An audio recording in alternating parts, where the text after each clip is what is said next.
What's up, everybody? Friday night, July 18th, Friday night spar session in the books.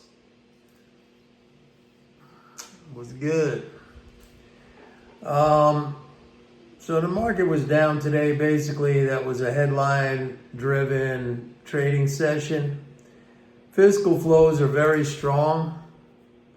We have hit a new high in net government transfers as a percentage of GDP. It's now at 4.3%. I said that was going to happen, and I said that would result in a new high in stock averages. Okay, that didn't happen today, but it's going to happen.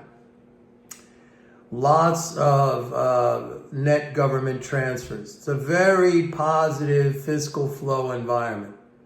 Very, very positive fiscal flow environment. All right?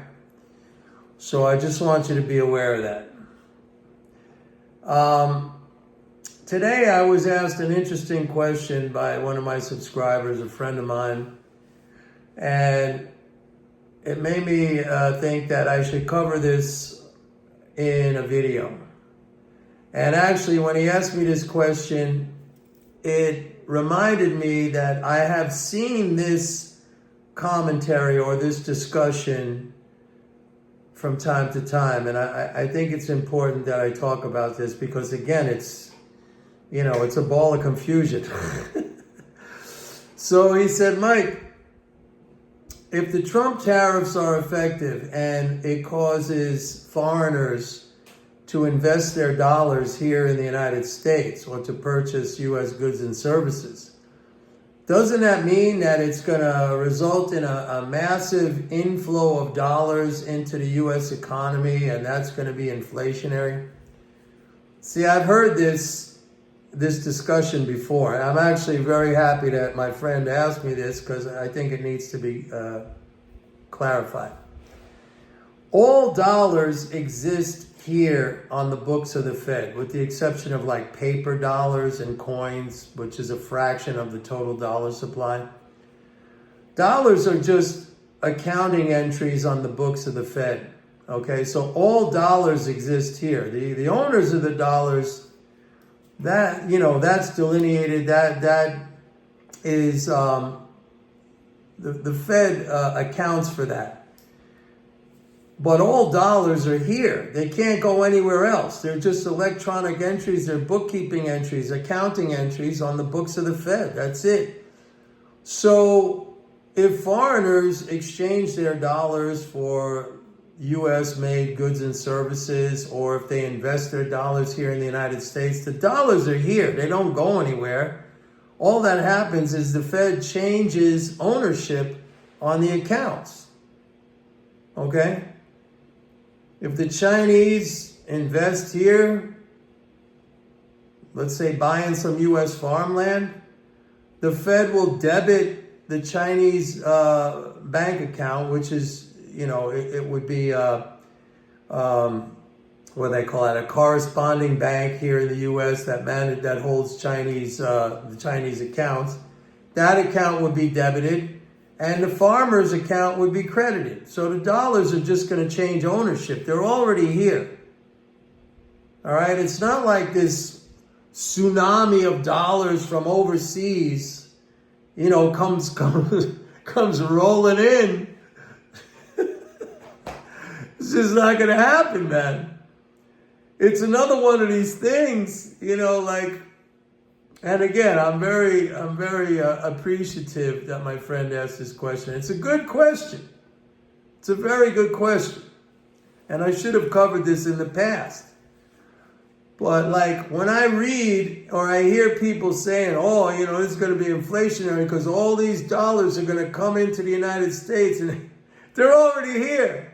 They can't go anywhere. They're just electronic entries on the books of the Fed. It's just accounting entries, and the Fed just changes ownership in the accounts.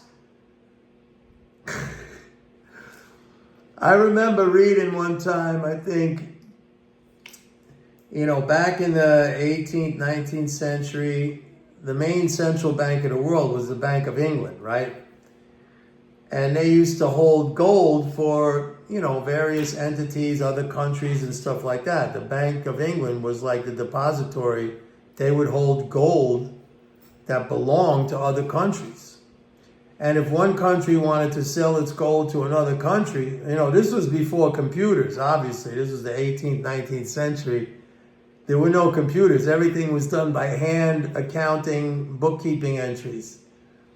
So the gold was stored in vaults. And let's say, I don't know, Portugal wanted to sell its gold to France or something like that.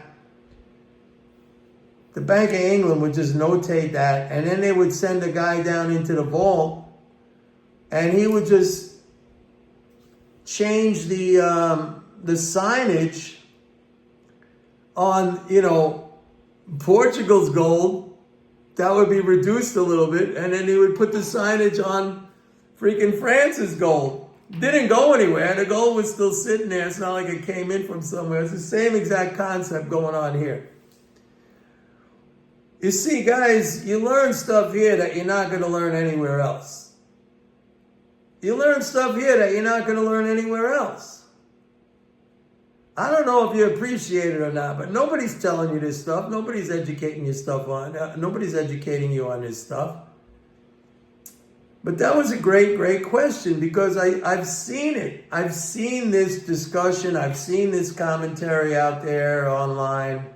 Like all the other crap online that people don't know what they're talking about, and they're living in this land, a fantasy land of mythology where they think they understand economics and stuff like that. So it's not going to cause that in itself is not going to, there's not going to be some tidal wave of freaking dollars coming in. They're all here. It's all here. It could only be here. Just like yen could only be on the books of the Bank of Japan. Just like euro could only be on the books of the ECB. Just like Canadian dollars could only be on the books of the Bank of Canada. Just like British pounds could only be on the books of the Bank of England. Blah, blah, blah. You understand what I'm saying? Now, I know I'm going to get comments here saying, that's not how it works. It's going to be a tidal wave of money come. It's not. It's just not, man. It's just not. It's not how it works. So, anyway, that's the story. I mean, the fiscal flows are very strong. That's the core of my analytical framework. I tell you guys that. I haven't been wrong. It's going to go up. Market's going to make all the averages going to make a new all-time high. And we'll see what happens in August. I mean, with August 1st, Trump put a deadline again. I mean, he tends to move the goalposts a lot. So we'll see. But right now, I mean, if you look at the fiscal flows graphically, it's just a straight trend going up. That's it. So huge transfers to the non-government, to the economy. And I mean, that's not a condition that you want to go against.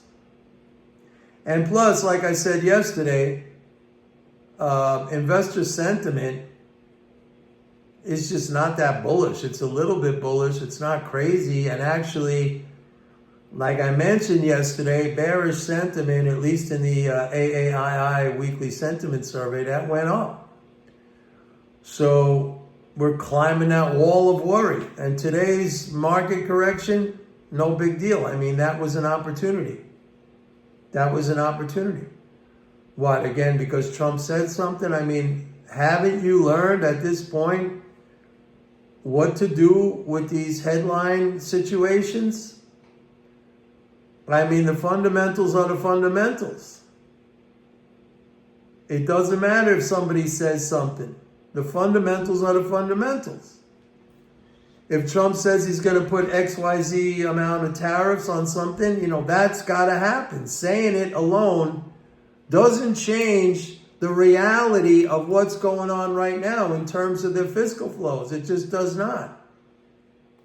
If that changes, I'll tell you guys. But you won't know before my subscribers. They'll know first. Anyway, Oh, by the way, let me just mention today's housing starts 1.32 million. That is, I mean, that's just shockingly low. I mean, we live in a country with 330 million people to be having 1.3 million. I mean, in 1968, when the population was 200 million, we were doing 2.6 million annual housing starts. In 1972, we were doing 2.3 million housing starts. Even as recently as 2006, which was the peak in the housing market at that time before the whole crash, we were doing over 2 million housing starts. There's no way that you're going to get any price relief, any relief in affordability when we're making 1.3 million housing starts a year. That's just pathetically low. And what that's going to translate into is a housing shortage for years and years and years. It's going to mean affordability is never going to come down to a level, that would be very inclusive of many, of all different income strata. And it will mean blighted communities. I mean, I've done studies that show that it takes 75 years to completely turn over the nation's housing stock, which you have to do, every 75 years to make sure it's up to code and it's new, and it's going to take over 100 years now.